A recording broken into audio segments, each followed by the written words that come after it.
Have you ever had one of those days where everything goes wrong for Miranda Olson, a 24-year-old law student juggling classes and waiting tables that day, was about to redefine her entire life? It wasn't just about spilling a drink or getting a bad tip. It was about a single soul-crushing encounter in the gilded dining room of one of the city's most exclusive restaurants. She stood up for her dignity against a man who could buy the entire city block, and for that she was thrown out like garbage. But her story doesn't end there. It ends with a lesson that the powerful often forget. The person you step on today might be the one who brings your entire empire crashing down tomorrow. The air in Aurelia, a restaurant so exclusive it didn't have a sign tasted of money. It was a subtle blend of vintage leather, expensive perfume, and the faintest, most tantalizing aroma of truffle oil and seared scallops. For Miranda Olson, it was the smell of survival. Every perfectly polished wine glass, every meticulously folded napkin, was a step towards finishing her law degree and a step away from the crushing medical bills that had become the backdrop of her life. Her younger sister Zoe was the reason she endured the 6-inch heels, the condescending patrons, and the saccharine soul-selling smile she had perfected. Zoe, with her luminous eyes and a spirit too bright for any hospital room, was fighting a battle that required more than just courage. It required cash, and lots of it. So Miranda served, she smiled, and she studied reciting tort law in her head while describing the notes of a 1982 Bordeaux. Tonight was different. A palpable tension crackled through the dining room. Mr. Gerard, the owner, a man whose spine seemed to be made of gelatin, scurried around with a sheen of sweat on his brow. "He's coming," he'd hissed to the staff earlier. "Hubert Calloway, table 7, flawless service, or I'll have all your hides." Hubert Calloway wasn't just rich, he was a force of nature, a tech mogul who had clawed his way to the top of the Forbes list with a ruthlessness that was legendary. His company, Calloway Innovations, was a behemoth, its logo plastered on everything from smart homes to military drones. He was known for two things, his genius and his temper. When he arrived, the restaurant seemed to hold its breath. He was handsome, in a severe, sculpted way, with eyes the color of a winter sky, and a jaw that looked like it was carved from granite. He was with a willowy blonde Bridget, who looked less like a companion and more like an accessory. Miranda was assigned his table. "Breathe," she told herself, her heart hammering against her ribs. He's just a man. But he wasn't. From the moment she approached, Calloway treated her not as a person, but as a function. He didn't look at her snapping his fingers for water. He critiqued her description of the specials with a dismissive wave of his hand. "Just bring me the Wagyu medium rare, and a bottle of the Petrus, the Aero 9. He said it without glancing at the wine list, a power move designed to intimidate. Miranda maintained her composure, her years of practice kicking in. "An excellent choice, sir," she said, her voice even and professional. The evening wore on a tightrope walk of high-stakes service. Miranda moved with a dancer's grace, anticipating every need, her smile never faltering. She refilled Bridget's water-cleared plates with silent efficiency, and ensured their experience was as Mr. Gerard demanded, flawless. The spark that lit the fuse was impossibly small. As Miranda was pouring Calloway a glass from the hideously expensive bottle of wine, a busboy rushing past jostled her arm. It was a minor bump, but a few drops of crimson liquid, worth more than her entire shift's pay, splashed onto the pristine, white tablecloth near Calloway's hand. Mortification washed over Miranda. "My deepest apologies, sir." She began dabbing at the spot with a clean napkin. "I am so sorry." Calloway, who had been engrossed in his phone, looked up. His icy eyes didn't look at the spot. They locked directly onto hers. A slow, cruel smile played on his lips. "Sorry," he said, his voice deceptively soft. "You're sorry." He picked up his own glass, swirling the contents. "You people, you stumble through life, leaving a trail of incompetence, and all you can offer is sorry." Bridget shifted uncomfortably. "Hubert, it was an accident." "Quiet." He snapped his gaze, still drilling into Miranda. "Tell me what's your name." "Miranda, sir." "Miranda," he repeated, tasting the name as if it were something foul. "You know what your problem is, Miranda. You lack attention to detail. It's the plague of your generation. You want the reward without the effort." He leaned forward, his voice dropping to a venomous whisper. "I bet you're one of those people who thinks the world owes them something. A little artist, maybe, or a student wasting your parents' money on some useless degree in communications, while you spill wine on people who actually contribute to society." Every word was a calculated strike, designed to humiliate. Miranda felt the blood drain from her face, but then something else rose in its place, a cold, hard anger. He didn't just insult her, he insulted her struggle, the very sacrifice she was making for Zoe. The image of her sister, pale but smiling in her hospital bed, flashed in her mind. And Miranda Olson, the deferential waitress, vanished. In her place stood Miranda Olson, future lawyer. She straightened up her spine, no longer bent in apology, but rigid with defiance. She looked him directly in the eye, her professional smile gone replaced by a calm, unassailable composure. "Sir," she said, her voice low but clear, ringing with an authority that stunned the table into silence. "My attention to detail is the only reason your water glass has remained full, your table cleared, and your every need met for the last hour and a half, despite your continued rudeness. My useless degree, as you call it, is in law, and it's teaching me that dignity isn't determined by the size of one's bank account." She paused, letting the words hang in the suddenly silent air. "The spill was an accident for which I have apologized. Your behavior, however, is a choice, and it is a poor one." The silence that followed was absolute. Bridget's jaw was on the floor. Calloway's face, for the first time, registered an emotion other than arrogance, pure, undiluted fury. His features hardened, and a vein pulsed in his temple. No one had ever spoken to him like that.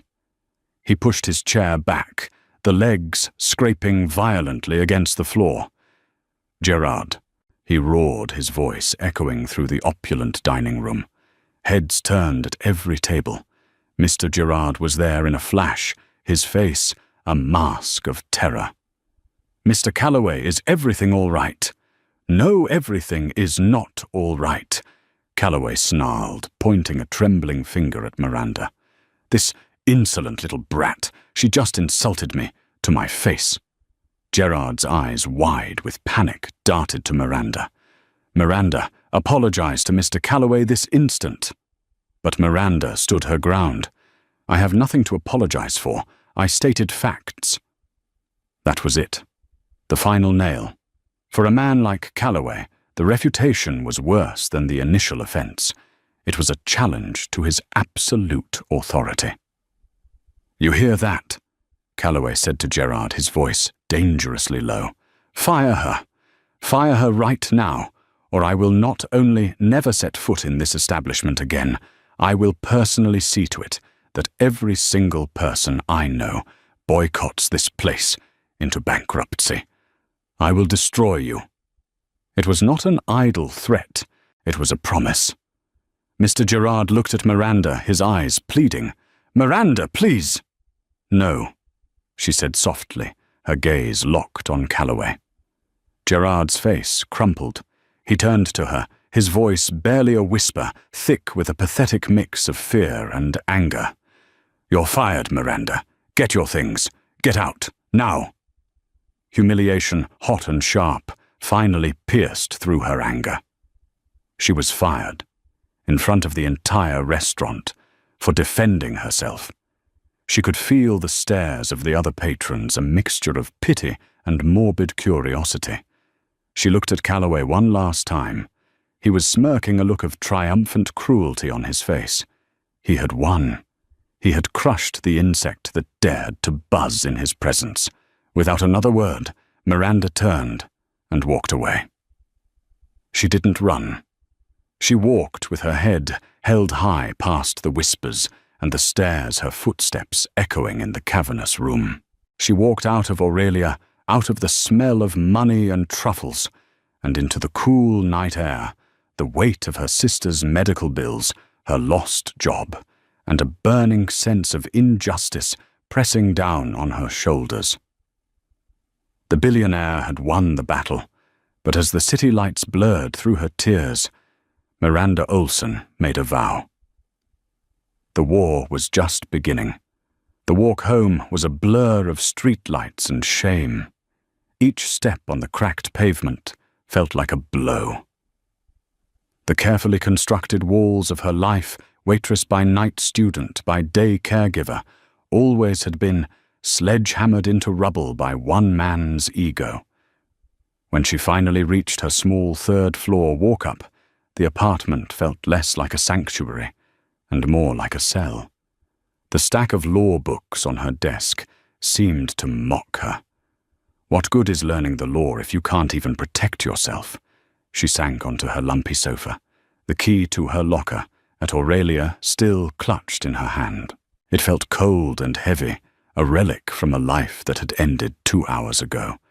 The first person she wanted to call was Zoe, but she couldn't.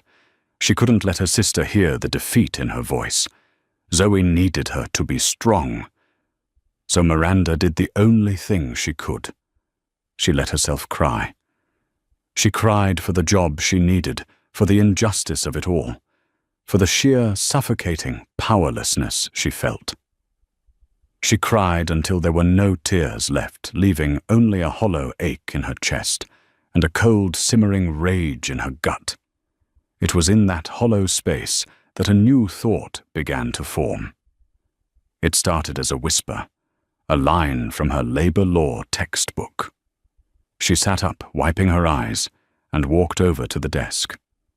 She flipped through the heavy tome, her fingers tracing the words on the page. Wrongful termination, hostile work environment, retaliation. Mr. Gerard hadn't just fired her. He had fired her at the public, humiliating behest of a patron as a direct result of her refusing to endure verbal abuse. Calloway had created a hostile environment, and Gerard, by firing her to appease him, had acted on it. Was it a long shot, yes? Would it be her word against a billionaire's? Absolutely. But it was something. Her mind raced. Who could she turn to? She was a student. She couldn't afford a lawyer. Then a name came to her. Professor Anya Sharma. Professor Sharma was the head of the university's legal aid clinic and her advanced civil procedure professor. She was a brilliant, formidable woman in her late 40s, with a reputation for being as tough as she was fair. She had a particular disdain for corporate bullies and had once spent an entire lecture dissecting a case where a mega-corporation had been brought to its knees by a single, determined plaintiff. Never underestimate the power of a well-pleaded complaint, she'd said, her dark eyes scanning the lecture hall. It's the great equalizer. With a surge of adrenaline that pushed aside her exhaustion, Miranda opened her laptop. Her fingers flew across the keyboard, pouring out the entire story in an email to Professor Sharma. She detailed every sneer from Calloway, every word of their final exchange, Gerard's panicked compliance, and the final crushing humiliation. She hit send just after 2 a.m., her heart pounding with a mixture of terror and hope. She didn't expect a reply until morning, if at all. Her phone buzzed less than 10 minutes later. From Anya Sharma. Subject: re-urgent legal question. Miranda Olson. Message my office. 8 a.m. Don't be late. Miranda stared at the screen, a fresh wave of tears welling in her eyes. This time they weren't tears of despair.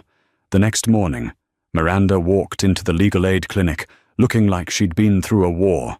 She hadn't slept, and her eyes were puffy, but she was dressed in her most professional blouse and carried a notebook filled with meticulously written notes. Professor Sharma's office was neat and functional, lined with books on law and social justice. Sharma herself sat behind a large oak desk, a steaming mug of tea in her hand. She gestured to the chair opposite her. "Sit," she said, her tone neutral. "Tell me everything. Leave nothing out." Miranda recounted the story again, her voice steadier this time. Sharma listened without interruption, her expression unreadable. She didn't offer sympathy or outrage. She just listened, her fingers steepled her sharp gaze, never leaving Miranda's face. When Miranda finished, the professor was silent for a long moment. Miranda's stomach twisted into a knot. Maybe this was a mistake. Maybe she'd be told to move on, that it was a hopeless case. "Hubert Calloway," Sharma finally said, her voice a low murmur. She swiveled in her chair and typed his name into her computer. "His lead counsel is the firm of Cromwell, Dane and Associates. Leonard Cromwell himself, I'd imagine. They are sharks. They eat cases like this for breakfast." Miranda's heart sank. "Mr. Gerard," Sharma continued, "is the owner of Aurelia LLC. I've looked up his business records. The restaurant is his only major asset. He's leveraged to the hilt." She turned back to face Miranda. "He's vulnerable. Calloway is not." "So, it's hopeless," Miranda whispered. Professor Sharma took a slow sip of her tea. A flicker of something, a glint of a challenge appeared in her eyes. "Hopeless, Miss Olson, hopeless, is a word used by those who have already lost. The law is a weapon. The question is whether you have the nerve to wield it. This won't be easy. They will try to bury you. They will dig into your life, your family, your finances. They will try to paint you as a disgruntled, incompetent employee looking for a payday. Are you prepared for that?" Miranda thought of Zoe. She thought of Calloway's smug, triumphant face. "Yes," she said, her voice firm. "I am." A small, almost imperceptible smile touched Professor Sharma's lips. "Good. Because this is no longer just about your wrongful termination. Calloway's actions and Gerard's spineless compliance point to a pattern. Bullies like Calloway don't just act out once. Restaurants that bend to that kind of pressure often cut corners elsewhere." She leaned forward, her voice dropping conspiratorially. "We are not just going to sue for wrongful termination. We're going on a fishing expedition. We're going to subpoena employee records, payroll tip-out sheets. I have a suspicion, Miss Olson, that Mr. Gerard's flawless restaurant might have some very flawed labor practices. And if we can prove a pattern of wage theft or illegal tip pooling, this becomes a much bigger problem for him. A problem big enough that he might just be willing to testify against the man who put him in this position." Miranda felt a thrill run through her. This was beyond anything she had imagined. It wasn't just revenge, it was strategy. It was the law in action. "The clinic will represent you pro bono," Sharma said, standing up. "I'll handle the filings myself. Your job is twofold. First, write down every single detail you can remember about your employment. Every late closing, every conversation about tips, every co-worker's name. Second, I need you to understand that from this moment on, you are no longer just a victim. You are a plaintiff. You are the engine of this case. It will be your courage that sees it through." She walked to the door and opened it. "Now go get some rest. I will be drafting a demand letter to Mr. Gerard that should make his morning coffee taste like battery acid. By this afternoon, both he and Mr. Calloway will know your name again. But this time, It won't be as a waitress they can discard. It will be as the adversary they never saw coming. Miranda walked out of the office and into the hallway, the weight on her shoulders feeling lighter than it had in years. The shame was gone, replaced by a steely resolve. Professor Sharma was right. She wasn't just a fired waitress anymore. She was a plaintiff, and the fight had just begun. The following afternoon, David Gerard was in his office at Aurelia, attempting to soothe his frayed nerves with a glass of scotch. The Calloway incident had left him shaken. He'd sacrificed a decent employee, yes, but he'd saved his business. Hubert Calloway was a kingmaker in this city, and his patronage was worth more than a dozen waitresses. Gerard justified his actions as a pragmatic business decision, a bitter pill he had to swallow. He was just starting to believe it when his hostess knocked and entered, holding a crisp envelope with a look of concern. "This was just delivered by a courier, Mr. Gerard. For you personally." Gerard took the envelope. It was heavy, made of thick, expensive paper. The return address was for the Sharma and Associates Legal Clinic. He ripped it open, his brow furrowed. As he read, the color drained from his face. The glass of scotch slipped from his trembling fingers and shattered on the floor, the amber liquid soaking into the plush carpet.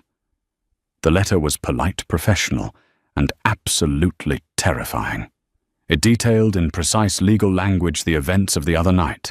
It cited specific state and federal labor laws regarding wrongful termination, retaliation, and the creation of a hostile work environment. But it didn't stop there. The letter formally requested the preservation of all documents related to Miranda Olson's employment, as well as all payroll records, timesheets, and tip distribution logs for all employees for the past 3 years. It concluded by stating that if a satisfactory settlement was not reached within 10 business days, a lawsuit would be filed against Aurelia LLC, and that they would be seeking discovery related to any and all interactions with Mr. Hubert Calloway that may have influenced management decisions. Gerard's blood ran cold. The tip distribution logs. For years he'd been skimming a small, administrative fee off the top of the server's pooled tips, a practice he knew was legally dubious at best. It wasn't much, but over time it added up. It was a skeleton in his closet he thought was safely buried. This lawsuit threatened to dig it up. Panicked, he scrambled for his phone and dialed the one number he didn't want to call but had to. The personal assistant to Hubert Calloway. "He needs to know," Gerard muttered to himself, sweat beading on his forehead. "He caused this. He needs to fix it." Miles away in a glass tower that scraped the sky, Hubert Calloway was chairing a board meeting.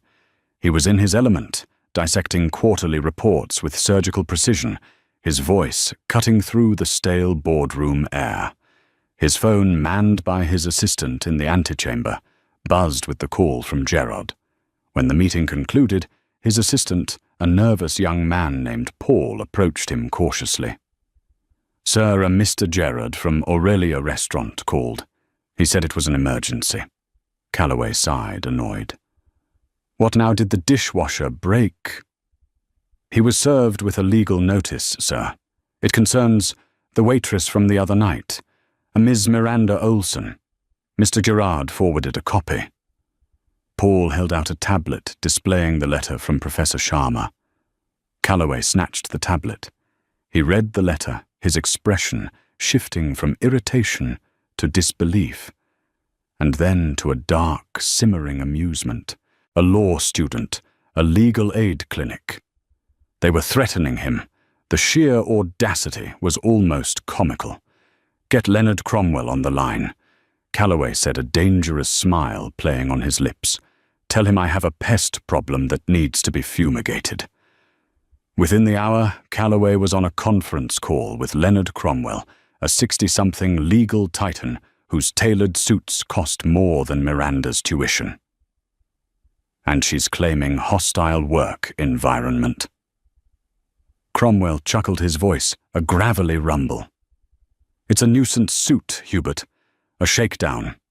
We'll file a motion to dismiss Berrytham into paperwork. This Professor Sharma, I know of her. A bleeding heart idealist. She's no match for our resources. I don't want it dismissed, Leonard. Calloway said, his voice cold. I want her crushed. I want this student and her idealist professor to regret the day they ever learned how to spell my name. Countersue, defamation, tortious interference, whatever you can think of. Make an example of her. That could get expensive and noisy, Cromwell cautioned. It will draw press. Good, Calloway snapped. Let the press see what happens when a nobody tries to take a shot at me. Bury them. As you wish. Hubert. Cromwell said, the sound of a predator, sensing a kill in his voice. Consider them buried. Back at the legal clinic, the counterattack came faster than even Sharma had anticipated. A formidable package arrived from Cromwell, Dane and Associates. It contained a blistering rejection of their settlement, offer a threat of sanctions for filing a frivolous lawsuit, and notice of a countersuit against Miranda for defamation seeking damages that would bankrupt her family for generations. Miranda stared at the documents, the legal jargon and staggering numbers swimming before her eyes. The hope she had felt was being choked by pure terror. They're suing me, she whispered, her voice trembling. It's a classic strategy, Sharma said, calmly, though her eyes were hard. The strategic lawsuit against public participation, or SLAP suit. It's designed to intimidate and silence critics by overwhelming them with legal costs. They think we'll get scared and drop the case. Should we? Miranda asked, the weight of the threat pressing down on her. Absolutely not, Sharma said, her voice ringing with conviction. This is a gift. Cromwell is arrogant. He thinks he can bully us out of the courtroom. But in his haste to intimidate, he's opened the door for us.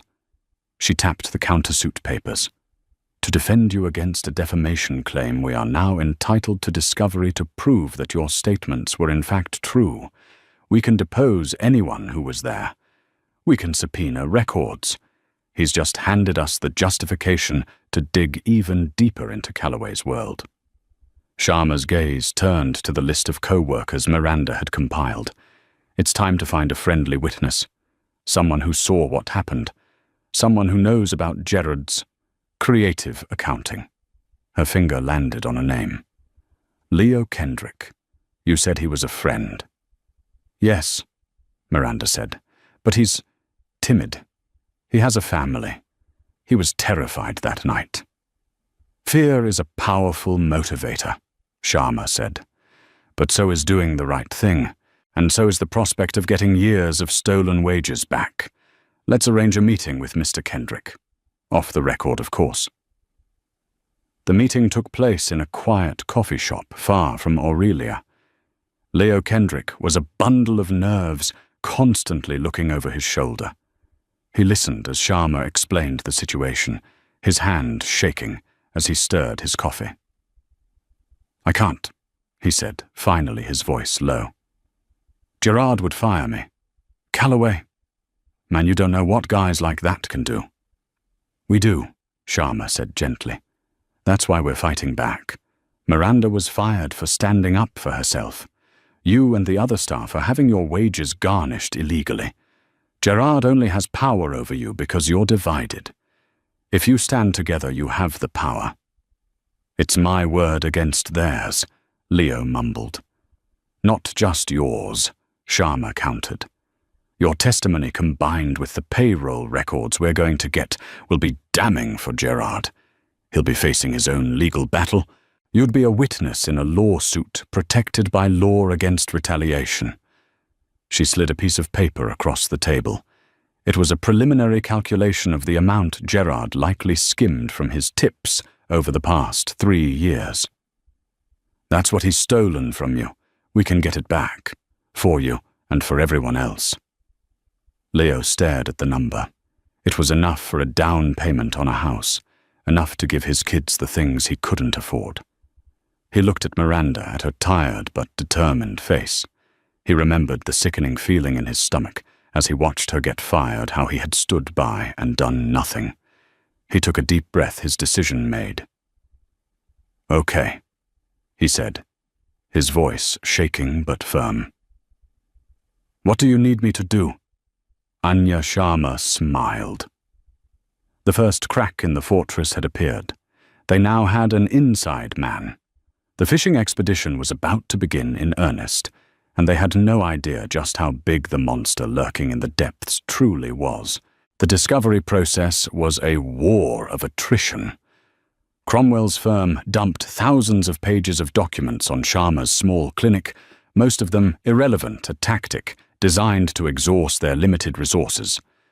But Sharma and her team of dedicated students, with Miranda at the forefront, were relentless.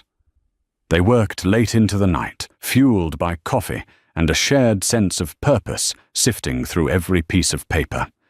Leo's testimony had been the key. Armed with his specific allegations about the administrative fee, Sharma was able to file a motion to compel Gerard to produce the unredacted tip-out sheets and internal financial records. Cromwell fought it, but the judge, seeing the clear evidence presented in Leo's sworn affidavit, granted the motion. When the documents arrived, it was the smoking gun. Gerard's scheme was laid bare in black and white, a systematic illegal skimming of nearly 15% of his staff's hard-earned tips. The case against Aurelia was now rock solid. Gerard was trapped. But Sharma wasn't just focused on Gerard. The countersuit against Miranda gave her license to investigate Hubert Calloway. While one team of students built the wage theft case, Sharma assigned another smaller team to a different task, a deep dive into Calloway innovations. "I don't care about his stock prices or his product launches," Sharma instructed them. "I want to know where the bodies are buried. Look for regulatory fines, environmental complaints, disgruntled former executives' sealed lawsuits. A man with an ego that fragile usually has secrets he's protecting."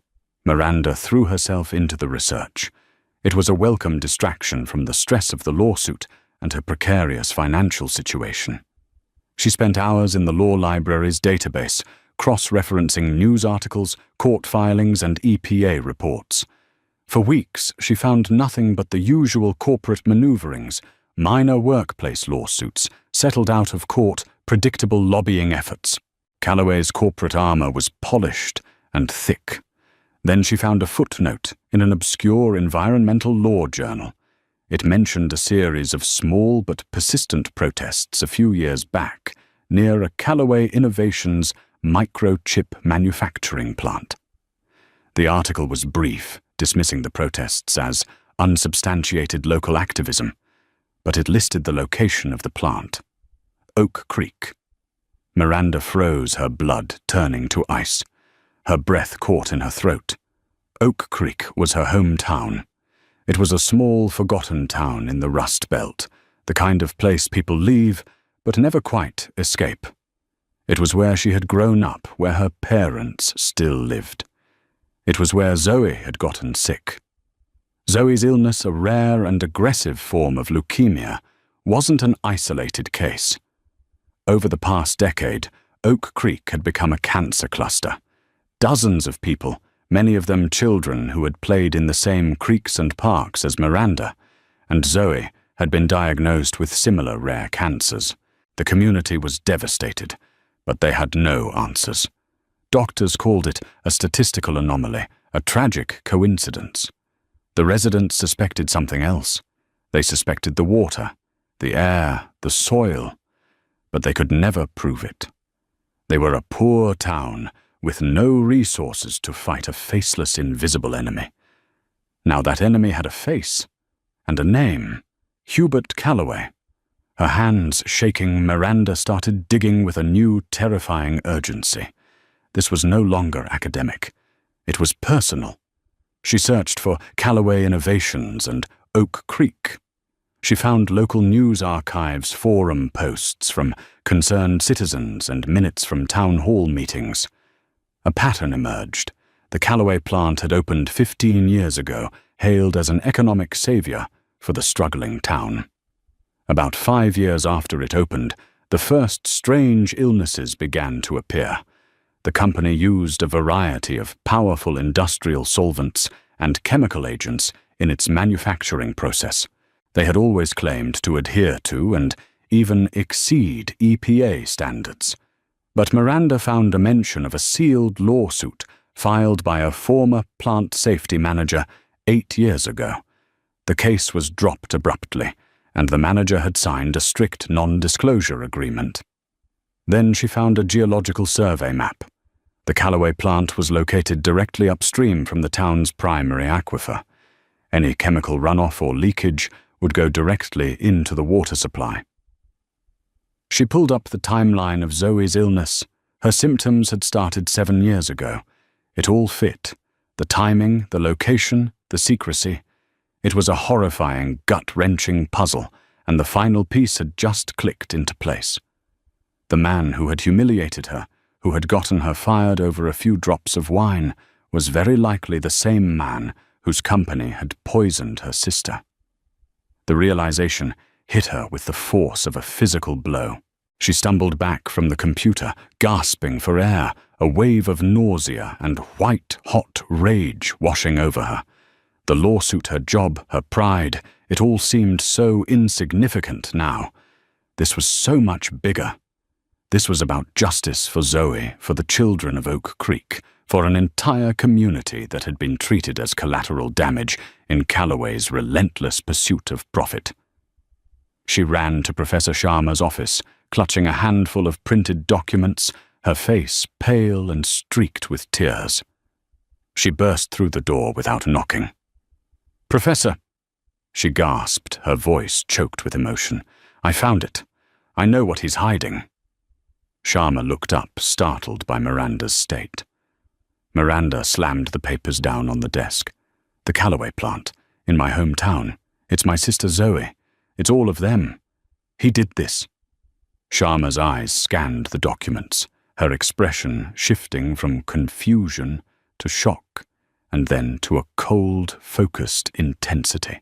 She read about the cancer cluster, saw the map of the aquifer, and understood the horrifying implications of the sealed lawsuit. She looked up at Miranda, seeing not just a student or a client, but a young woman standing at the epicenter of a monstrous injustice. "Miranda," Sharma said, her voice soft but firm, cutting through the panic. "Take a breath. We have to be smart about this." She stood up and began pacing the office, her mind already working, formulating a new strategy. This changes everything. The wrongful termination suit is no longer the main event. It's the leverage. Her eyes narrowed. Cromwell thinks he's fighting a nuisance case over a waitress's hurt feelings. He has no idea what's coming. We're not just going to win your case, Miranda. We're going to expose him. We're going to get justice for Oak Creek. The battle lines had been redrawn. This was no longer about a single incident in a fancy restaurant. It was about a war that had been silently raging for over a decade, and Miranda Olson, the fired waitress from Oak Creek, was now leading the charge. The discovery of the Oak Creek connection transformed the legal clinic into a command center for a two-front war. On one front, they continued to press the advantage against Mr. Gerard. On the other, they began a clandestine operation to build a case against Callaway Innovations. Anya Sharma made a calculated decision. They couldn't introduce the Oak Creek evidence into the current lawsuit directly. It would be deemed irrelevant to the wrongful termination claim and thrown out. The information was their hidden trump card to be played at the perfect moment. Their public strategy remained focused on the restaurant. Sharma scheduled a deposition for David Gerard. His lawyer, a small-time local attorney clearly out of his depth, advised him to answer every question truthfully, but minimally.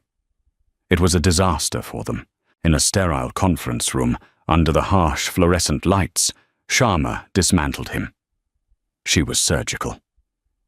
"Mr. Gerard, can you confirm that Aurelia's policy is to pool all tips and distribute them to the staff?" "Yes." "And from this pool you deduct a 15% administrative fee before distribution, correct?" Gerard squirmed. We withhold a fee for operational costs, breakage uniforms." "Is this fee disclosed in writing to your employees upon hiring Mr. Gerard?" "It's a verbal understanding. A verbal understanding that allows you to skim nearly $50,000 a year from your employees' wages." Sharma slid the ledger across the table. "Is that correct?" Gerard's face went ashen. His lawyer frantically whispered for a recess. After that deposition, the dynamic shifted entirely. Gerard was terrified. He was facing a class action lawsuit from his entire staff that would bankrupt him and potential criminal charges for wage theft. The powerful shield of Hubert Calloway was nowhere to be seen. Calloway's lawyers had made it clear the restaurant's problems were its own. Sharma saw her opening. She approached Gerard's lawyer with a deal. "Your client is in an impossible position," she said coolly. "But we are not after him. We are after the man who put him there. Have Mr. Gerard provide a sworn affidavit detailing the full conversation he had with Mr. Calloway on the night Miranda was fired. The threats, the pressure, everything.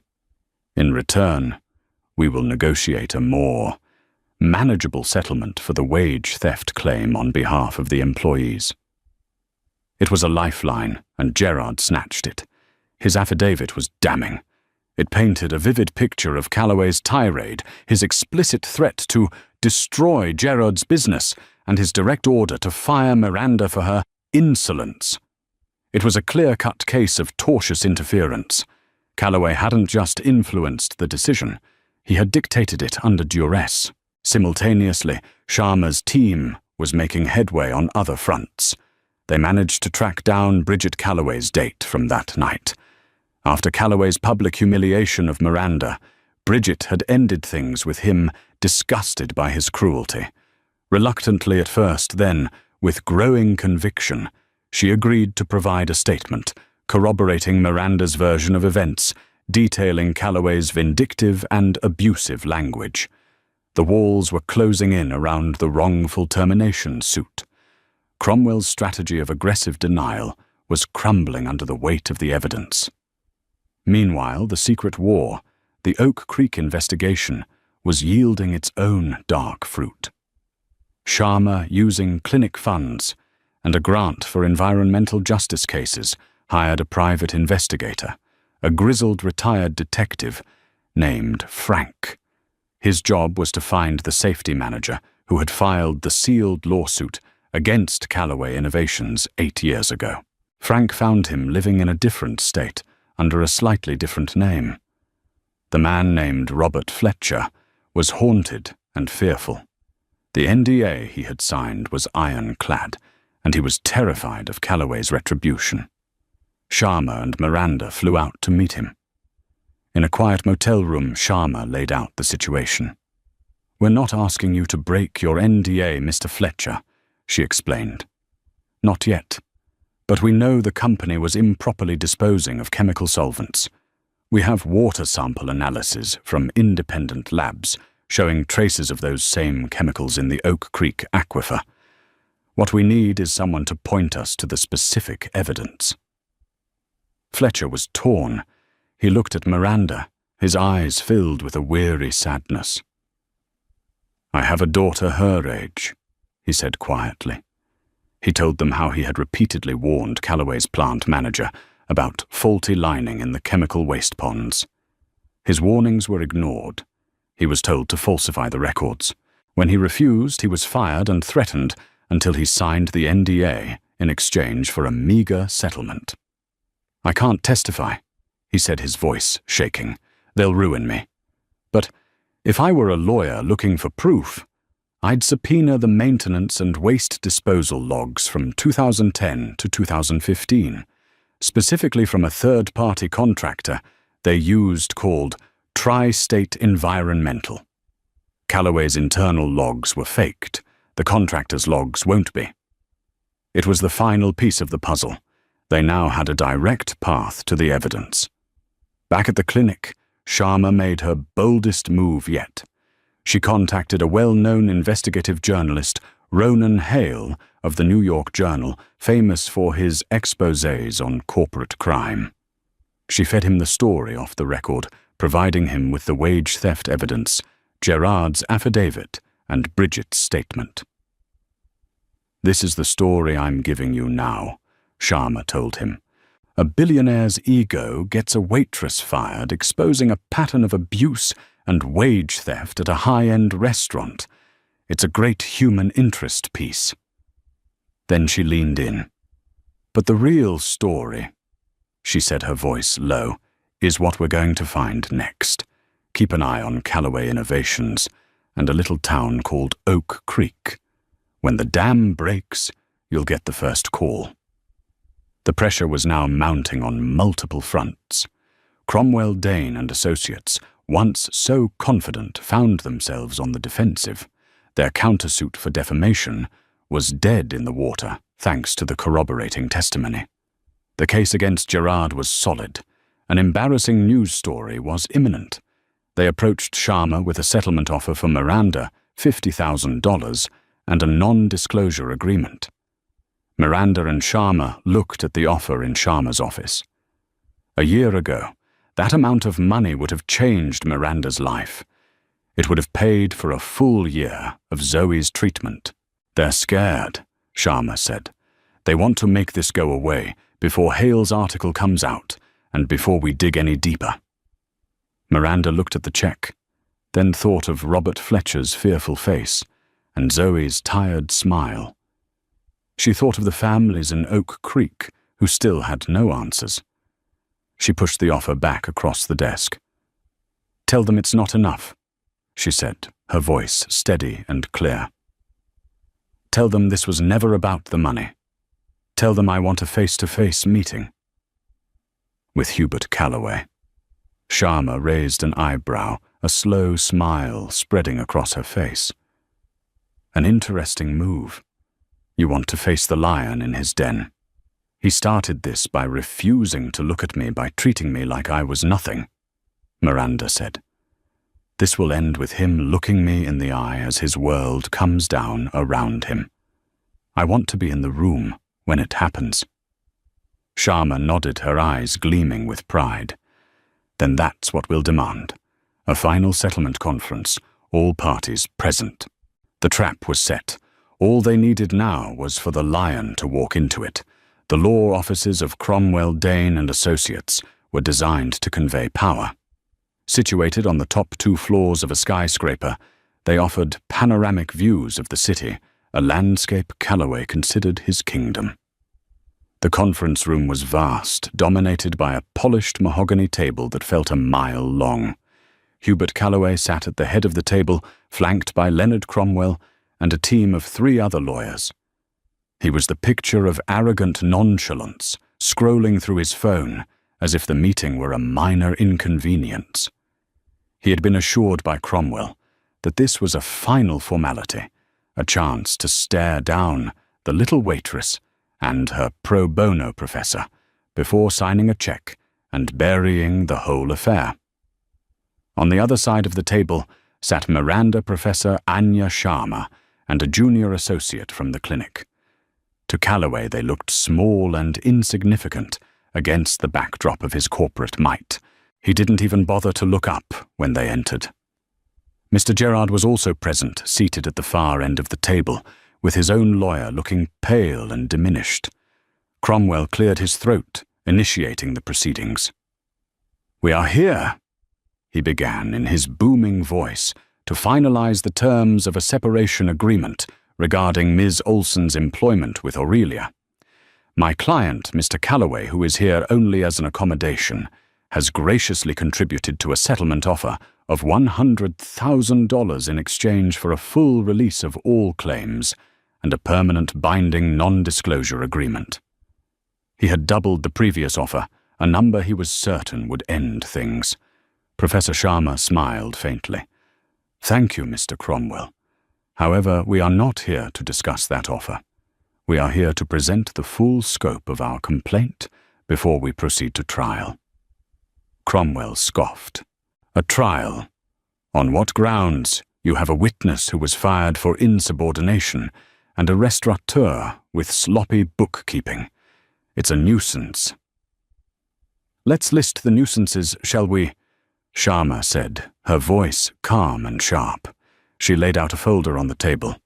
"First, we have the wrongful termination of my client, Miss Olson, directly instigated by your client's threats against Mr. Gerard, a fact to which Mr. Gerard has testified under oath." She nodded towards the terrified owner. Calloway looked up from his phone for the first time, a flicker of annoyance in his eyes. "Second," Sharma continued, "we have the class action wage theft claim against Aurelia, a direct consequence of the environment of fear your client fostered. The financial liability for that alone will bankrupt the restaurant." "That is Gerard's problem, not ours," Cromwell interjected. "Is it?" Sharma countered. "When the press gets a hold of the story, and they will, the headline won't be, 'Restaurateur steals tips.' It will be, 'Billionaire's tirade exposes crime at elite eatery.' Your client's brand is built on an image of perfection and power. This story makes him look like a petty, abusive bully."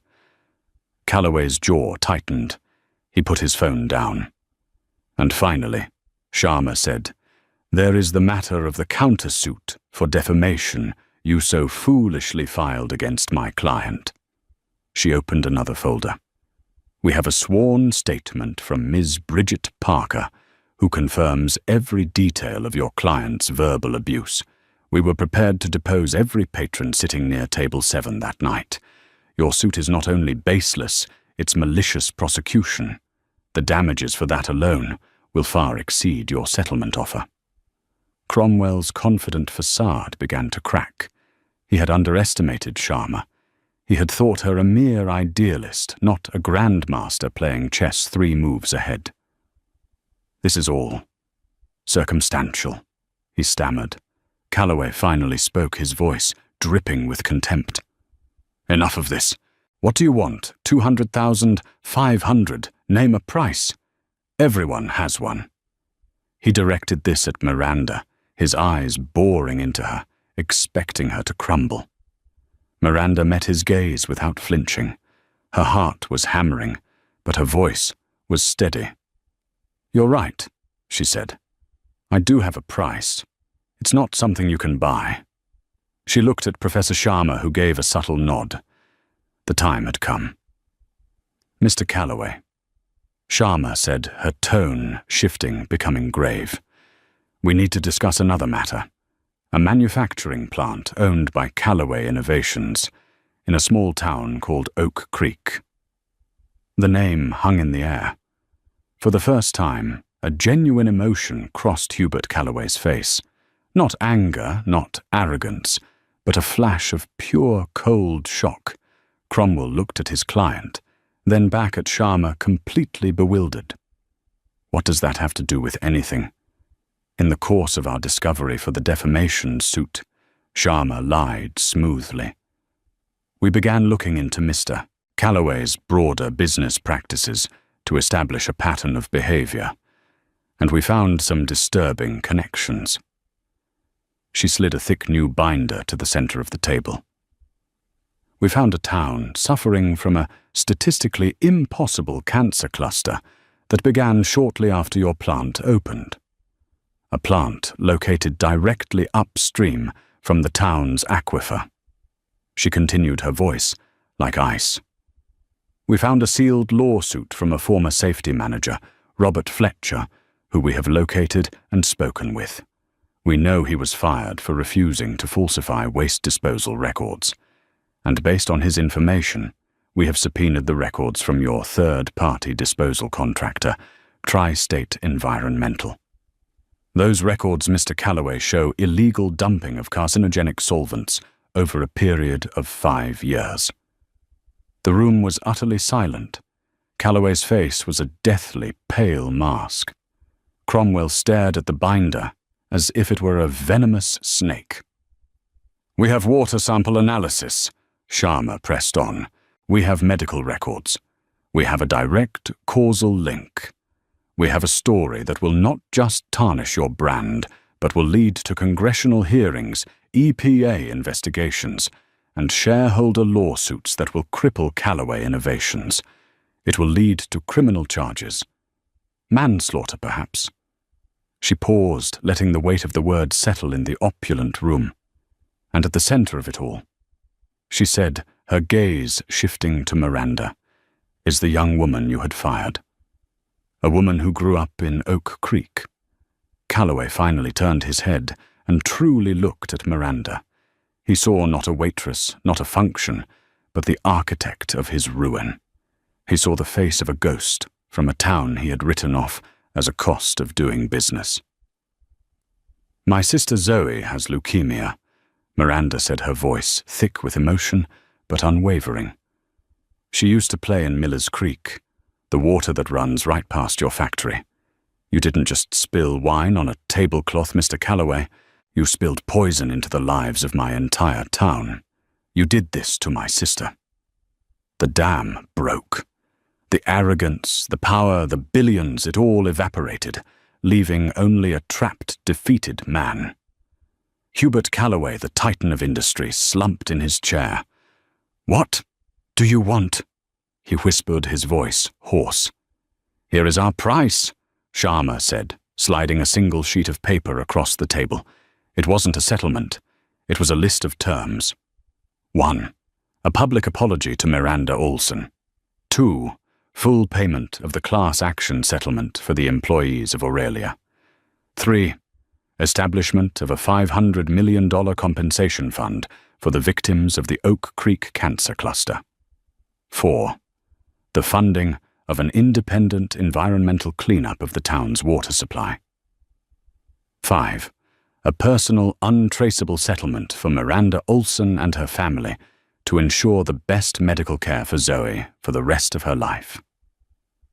The amount was left blank. Calloway stared at the list. It was not a negotiation. It was an unconditional surrender. He looked at Cromwell, whose face was grim. There was no way out. Sharma and Miranda had him. He picked up a pen, his hand shaking, and filled in an 8-figure number in the blank space. Then he signed the document. The war was over. In the end, it wasn't about the money. For Miranda Olson, the victory wasn't the number Calloway wrote on that paper. It was the justice that number represented. The fund she helped create provided real care for the families of Oak Creek people who had suffered in silence for years. It paid for Zoe to see the best doctors in the world, giving her a fighting chance she never would have had. Hubert Calloway's empire was shaken to its core, and he became a poster child for corporate evil, his name forever linked with the town he poisoned. Miranda finished law school at the top of her class. She didn't join a fancy corporate firm. Instead, she used her settlement to start a foundation, a legal powerhouse dedicated to fighting for people just like her, against bullies just like Calloway. Her story serves as a powerful reminder that no one is beneath notice, and no one is above accountability. One person armed with the truth and the courage to speak it can indeed change the world. What do you think of Miranda's incredible journey? Have you ever felt powerless against a bigger force? Share your thoughts in the comments below. If this story inspired you, please hit that like button. Share it with someone who needs to hear it, and don't forget to subscribe for more true stories of justice and empowerment. Thank you for listening.